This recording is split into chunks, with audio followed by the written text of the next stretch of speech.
وهدى ورحمة للمؤمنين۔ اعوذ باللہ من الشیطان الرجیم، بسم اللہ الرحمن الرحیم۔ آیت نمبر 54۔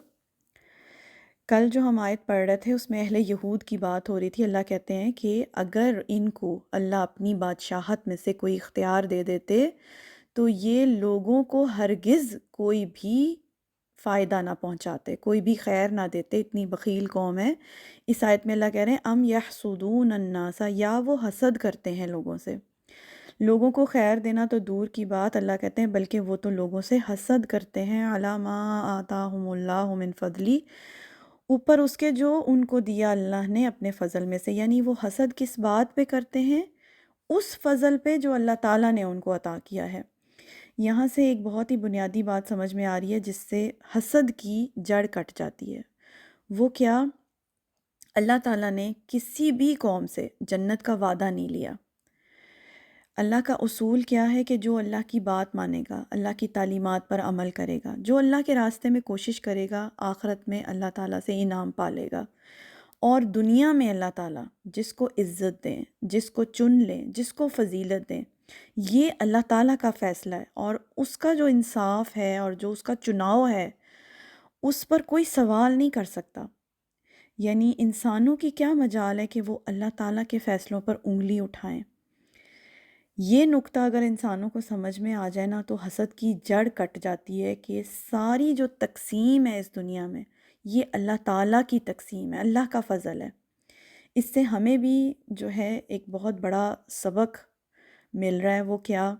کہ اگر ہمارے دل میں اس قسم کی حسد جیسی کوئی نیگیٹو فیلنگ آ جائے، اور یہ بہت نیچرل ہے کیونکہ شیطان ہر وقت انسان کے ساتھ لگا رہتا ہے اور وہ اس قسم کی نیگیٹو باتیں انسان کے دل میں ڈالتا ہے، خاص طور پر جب انسان یہ دیکھے کہ فار ایگزامپل آپ کسی چیز کی بہت زیادہ شدید خواہش رکھتے ہیں، حسرت ہے آپ کے دل میں، اور آپ دیکھتے ہیں کہ کسی اور کو وہ چیز ملی ہوئی ہے، یا آپ کوئی مقام حاصل کرنے کے لیے بہت محنت کرتے ہیں، کوشش کرتے ہیں، جد و جہد کرتے ہیں، بہت سٹرگل کرتے ہیں، اور آپ دیکھتے ہیں کہ وہ مقام کسی اور کو بہت آسانی سے مل جاتا ہے، تو ایسے میں شیطان انسان کے دل میں حسد جیسے جذبات ڈالتا ہے۔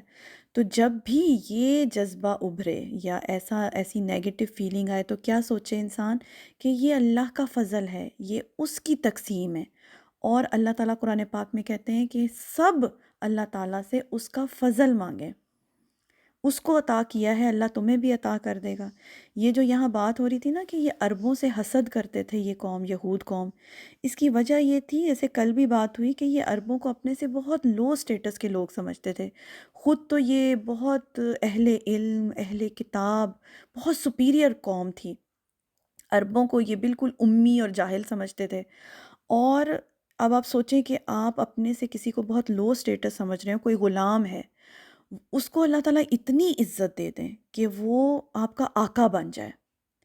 ان کے ساتھ یہی ہوا نا، یہود کے ساتھ، کہ ان کا بہت بڑا اللہ تعالیٰ نے امتحان لیا، سارے پیغمبر ان کے اندر آئے، یہ بہت زیادہ سپیریئر قوم تھی، پھر کیا ہوا؟ ان کا اللہ تعالیٰ نے امتحان لے لیا کہ آخری جو پیغمبر تھے جن کا ان کو اتنی شدت سے انتظار تھا وہ ان کی قوم میں سے نہیں آئے، عربوں میں سے آ گئے، اور جن انبیاء کے آنے پر یہ اتنے زوم میں مبتلا تھے، اللہ تعالیٰ نے ان تمام انبیاء کی امامت کروائی نبی صلی اللہ علیہ وآلہ وسلم سے، یعنی وہ امام الانبیاء بن کر اس دنیا میں آئے صلی اللہ علیہ وآلہ وسلم۔ اور ایسے ہی ہوتا ہے، اللہ جسے چاہتا ہے عزت دیتا ہے، فضیلت دیتا ہے۔ تو اللہ اس آیت میں کہہ رہے ہیں فقد آتینا آل ابراہیم الکتاب والحکمت، تو تحقیق دی ہم نے آل ابراہیم کو کتاب اور حکمت۔ اصل میں تو جو فضیلت ہے وہ آل ابراہیم کے ساتھ جڑی ہوئی ہے، اللہ نے آل ابراہیم پر فضیلت کی تھی، حکمت دی، کتاب دی، نبوت دی، فضیلت دی، اور آل ابراہیم میں صرف یہودی قوم شامل نہیں ہے، صرف بنی اسرائیل نہیں ہے۔ حضرت ابراہیم علیہ السلام کے دو بیٹے تھے، حضرت اسماعیل علیہ السلام اور حضرت اسحاق علیہ السلام، تو آل اسماعیل کی بھی وہی نسبت ہے حضرت ابراہیم علیہ السلام سے جو آل اسحاق کی نسبت ہے۔ تو حضرت ابراہیم کے ساتھ اللہ کہتے ہیں صرف تم ہی خاص نہیں ہو، آل اسماعیل بھی حضرت ابراہیم کی ہی آل میں سے ہیں۔ تو اب آخری جو پیغمبر ہیں وہ اللہ تعالیٰ نے آل اسماعیل میں سے اٹھا دیے ہیں، تو اس میں بحث کس بات کی، حسد کس چیز کا اختلاف؟ اور یہ بات تو خود تورات میں بھی، ان کی اپنی کتاب میں بھی لکھی ہوئی ہے کہ حضرت ابراہیم کے 2 بیٹے تھے۔ ہاں یہ الگ بات ہے کہ انہوں نے اس میں تھوڑی سی تبدیلی کر دی ہوئی ہے، کہ انہوں نے اس میں اپنی تورات میں یہ لکھا ہوا ہے کہ جو ذبیح اللہ ہے وہ حضرت اسماعیل نہیں، حضرت اسحاق علیہ السلام ہے۔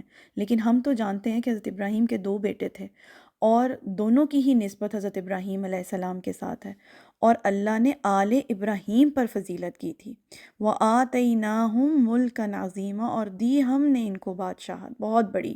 یہ اللہ کی ہی فضیلت تھی جو پہلے ان کے اوپر تھی، اللہ نے ان کو بہت بڑی بادشاہت عطا کی، ان کے اندر حضرت داؤد علیہ السلام، حضرت سلیمان علیہ السلام جیسے پیغمبر بھیجے، تو وہ اللہ کی ہی فضیلت تھی، اور اب اللہ نے وہ فضیلت آل اسماعیل میں منتقل کر دی، جس کی وجہ سے یہ عربوں سے حسد کرتے ہیں۔ تو انشاءاللہ پھر آگے چلیں گے۔ سبحانک اللہم و بحمدک، اشہد ان لا الہ الا انت، استغفرک و اتوب الیک۔